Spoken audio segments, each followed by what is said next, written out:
The Railcats and Milkmen both sweep their doubleheaders, and Winnipeg walks off a thriller. Welcome to the American Association Whiparound on this Friday. A couple of doubleheaders to get to today thanks to some rainouts from Thursday. A lot of series wrapping up on Thursday as well. Let's start things off in Kane County. Railcats and Cougars matching up for two. Game one, Jesus Mariaga with an RBI double right away in the first, giving the Railcats the early lead. Go to the top of the second, where Gary would continue to tack on 3-0 already. Goldeyes drives in a run with this RBI single. The Railcats go on to win game one by a 6-4 final, hanging on to an early lead. Go to game two, where Edward Quayle would shut down the Cougars. 7-inning complete game, 5 hits, 1 earned run, 4 strikeouts as the Railcats win it 7-1. Now to Milwaukee's doubleheader against Chicago. In game one, Brian Torres was the only player getting on the board. A solo shot here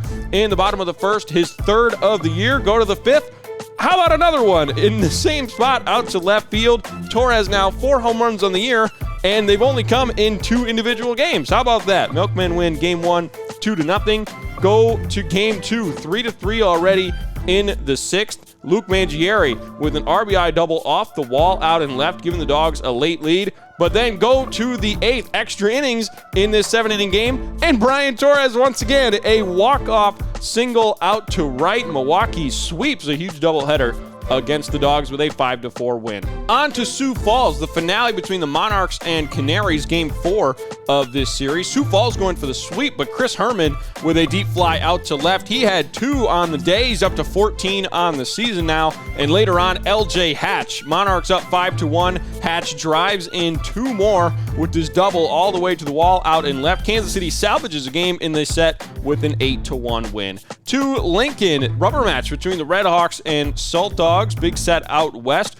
In the top of the second, Sam Dexter drives one to left. A 2-run shot, giving Fargo-Moorhead an early lead, and they would tack on plenty more. Top of the fourth, Scott Schreiber, a grand slam out to right. It caps off a 7-run 4th inning. Red Hawks win 11-2. Finally to Winnipeg, game 3 of 6 between the Railroaders and Goldeyes. Bottom of the first, Cleburne put 2 on the board in the opening frame, but Chris Burgess drives home 3 with this big fly out to left. We're going to go right to extras. 9-7, Cleburne up. They scored 2 already. 1 more comes home on this wild pitch. Blake Brothers scoring. But in the bottom of the 10th, Winnipeg answers back. Javion Williams, a 2-run single, knotting the game up at 10 runs apiece. To the 11th we go, where Chris Burgess comes through once again. A walk-off single out to right. This one went back and forth, but the Goldeyes take it by an 11-10 final. So here's your final scores from Thursday. Gary and Milwaukee sweep their doubleheaders.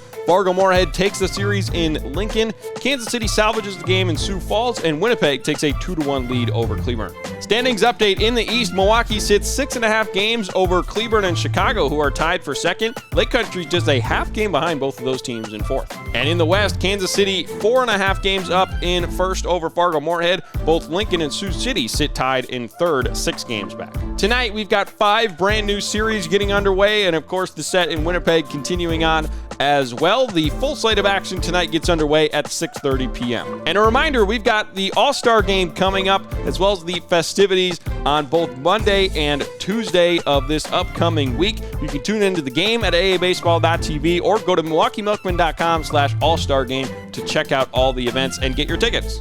And you can tune into all the games tonight on aabaseball.tv as well, or go through the AA Baseball app to get your tickets. I'm Matt Yeazel for the American Association, where we play to win.